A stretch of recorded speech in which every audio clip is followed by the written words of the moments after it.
has pointed out to you. By the way, my name is Apata. I was president of the bar from 2020 to 2022, the bar in Nigeria. Yes. So, as Dr. Olumide has pointed out to us very correctly, is that it is a major problem that we are confronted with in Nigeria. And Nigeria is the largest black nation on the earth. And what happens in Nigeria has major implications the world over. And so forgive us for fixating on this problem just for a little bit. Because we think that the IBA, being the global voice of the legal profession, has a role to play in dealing with what I call judiciary capture. Because while I was president, what I found out was that there is a deliberate attempt on the part of the political class in Nigeria to capture the judiciary. And that has very insidious, very invidious consequences for the rule of law in Nigeria. And it is deliberate, it is intentional, and it is achieving results for them. And what we find is that, firstly, from the point of view of appointments, as president of the bar, I sat on the interview committee for judges, and what I saw was bizarre.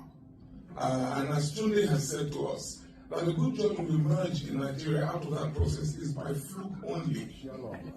Sheer luck of the draw, as it were. And we're playing Russian roulette with judicial appointments in Nigeria. It's ridiculous. And so we're hoping that the IBA would accept, don't take my gospel, or don't take what I say for gospel. IBA should ascertain that what we say is correct, and then lend its voice. The process of appointment, 1. 2, the impoverishing of judges in Nigeria. Remuneration. I don't even want to tell you what a judge earns in Nigeria. Meanwhile, they're still at the upper echelon of society. They're still considered to be elite. Their kids want to go to Cambridge, Yale, and Harvard, but they definitely can't afford it. But I assure you that their kids are in Cambridge, Yale, and Harvard. Speak it. So your guess is as good as mine as to how those kids get there. And when we talk about call them out because they're corrupt, we can call them out just by looking at their judgments. When you read their judgments, when a man who you know knows the law, and it's not always the case that they know the law, but when you know a man who knows the law, he knows the procedure, and he goes against, his judgment flies against the face of what the law should be, you know that there's something else motivating him or her. Process of appointment. Then we talk about the impoverishing. Then we talk about the lack of, the total absence of financial autonomy. So the judge needs cars for the judiciary, for his judges, all these houses. He has to go to the governor.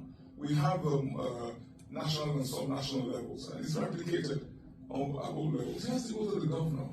And actually, some of them actually kneel before the governor. And then the governor will say, I am just giving cars to my judges. My judges? They're not your judges. But in his mind, they are his judges to do his bidding. So what we have is an almost total erosion of confidence in the judiciary. In October 2020, we had the NSARS, which was an uprising from the people. And in Lagos, they went to certain public institutions, these people, including the High Court in Lagos, and they burnt down the entire court building. Oh my God. My high school is next to the court. They didn't burn down my high school.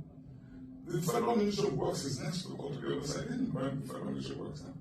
The people went to the High Court and burnt it down. One picture that remains clear in my mind is a guy who had the gown of a judge. He put on the gown of the judge, he put on the wig, and he held on the books, and then he had a machete in his hand. They were sending a message. The people were sending a message to us that we don't get justice from this courts because the kind of people who show up have no business being there. That's the problem that we're. So I don't want us to lose sight of that problem with our own side, our own little what I'm going to commit to you is that the IBA will really put our minds to whether a statement on the situation shouldn't come from the International Bar Association, or certainly from parts of it, and the Rule of Law Forum might say, we're deeply concerned because you're a great nation and you deserve a great judiciary. Thank you, Madam Chair. Thank you very much.